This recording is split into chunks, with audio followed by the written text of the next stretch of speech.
Good afternoon everyone. So today we're at a Renault Laguna and it's a 2010. So the customer's complaint with this machine is the battery was going flat. So what we done was we decided to lock all the car and leave the doors open. As you see, this one's open and we've got it latched. And we had to do the same with the bonnet catch. It took us an age to find where that was. So that's the sensor to say that the bonnet is down. So we went into this first fuse box here and we used a little fuse buddy. I'll show you that. No joy. There's another box in there, but we never even bothered checking that. It looked too difficult. And so we went inside the car. So when we went inside the car here, there's that little fuse buddy there. We looked under here. It's a 20 amp fuse. 20 amp fuse. Oops, focus. And it goes in here. This bit where I've got my, so it's yellow when it sits in there. I don't know what number it is, but I've got a ledger I can show you. So as soon as we pulled that, we went from 370 amps down to a more presentable under 50 amps. So we'll try the car now and let's see. So with the fuse back in and the car locked, I just put it upside down, we'll be able to read it. Alright, we need to give it 5 minutes just to calm down. That figure's far too high. You see we're at 1.9 amps, so give it a couple of minutes and we should come down to about, we heard some clicking. Yeah, we're at 850 milliamps. And I think we usually settle about 350 milliamps or whatever.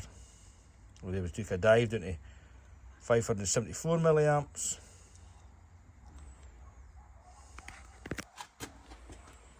And give it another 30 seconds. Oh, took a dive, 460 milliamps.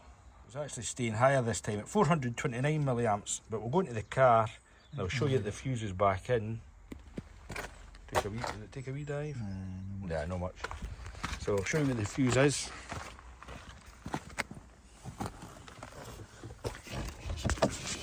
So the fuse is that yellow one next to the yellow one next to the red. So that's a fuse there. So we'll pull that out and watch it drop. So Roddy's just going to pull that fuse and you can watch it drop. Right, my man? So we're doing 100 milliamps, so we're getting there somewhere. It should be lower than that, but I think it's doing funny things at the moment. But that's took a good dive.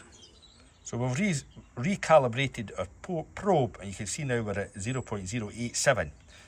So I think that's fine. So there's definitely something up with the radio. So you can see I've removed the fuse from next to the red one. So we'll see if we get a heat signature. See if we get a heat signature off this thing here. So the fuse is back in, you can see we're up to 0.471. Far too high. So I'm going to put the infrared gun on the screen, 27, that's not too bad. There's quite a nice day about here. Let's try it here.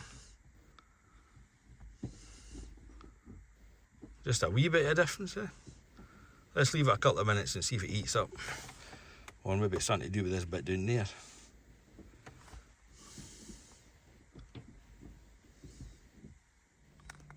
So there's a little ledger there in the fuse box and you can see it's that one right there. 20 amp. It's got a little tune symbol. Now here's our setup to keep the bonnet, what do you call it, switched down. A hammer and a bolt.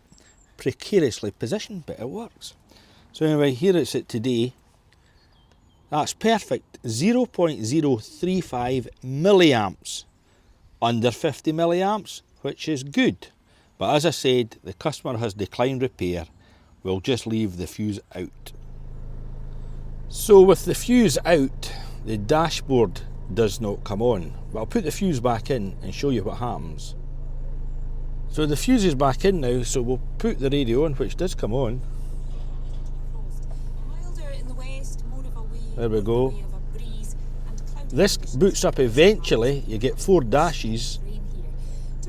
There we go. Oh no, it didn't do the 4 dashes this time. So it does come on. And I think the little map comes on as well.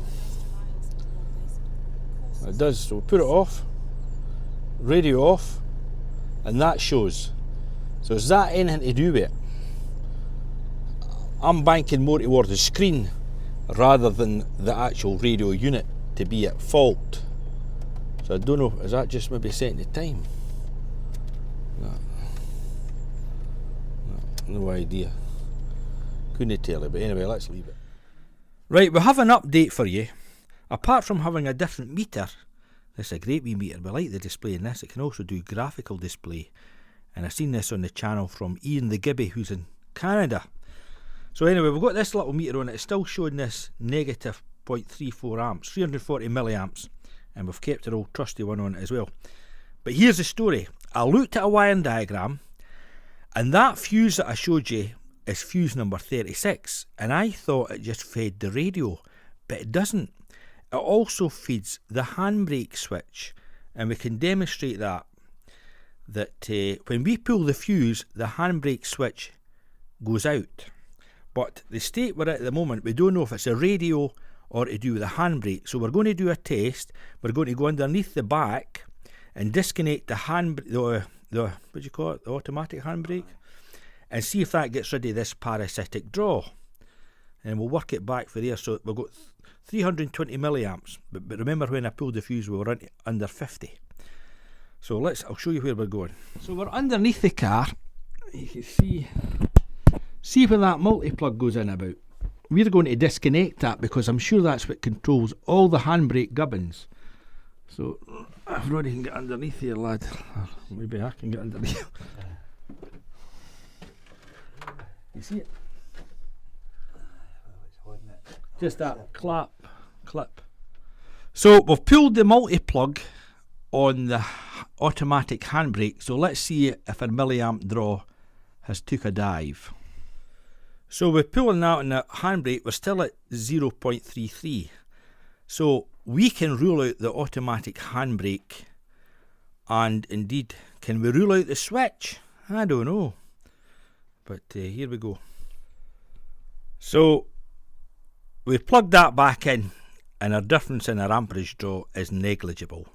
So we're back again to the radio and the display, and I think we can rule out the handbrake. That red light's on, but if I go and pull the fuse, that'll go off. So Roddy's going to pull the fuse. Right. There you go, okay, and the light goes off. So the radio and the handbrake are linked, but the handbrake is not the problem. We're back to here. You can see even when the light doesn't work in this, the handbrake still works, so we'll start her up.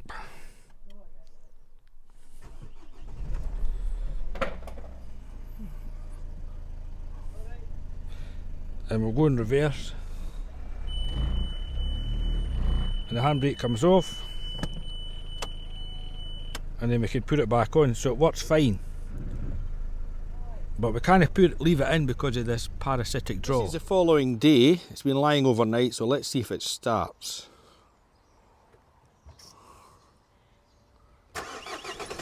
No bother. So the solution to this car is the customer has declined repair of the radio, so we've just to leave the fuse out. So the very fact it's starting, he's not too worried. That's good enough for us. But I take it there's been a problem with their radios in the past, or if someone else has had a problem with it, you can chime in the chat. Anyway, that's another one getting shipped.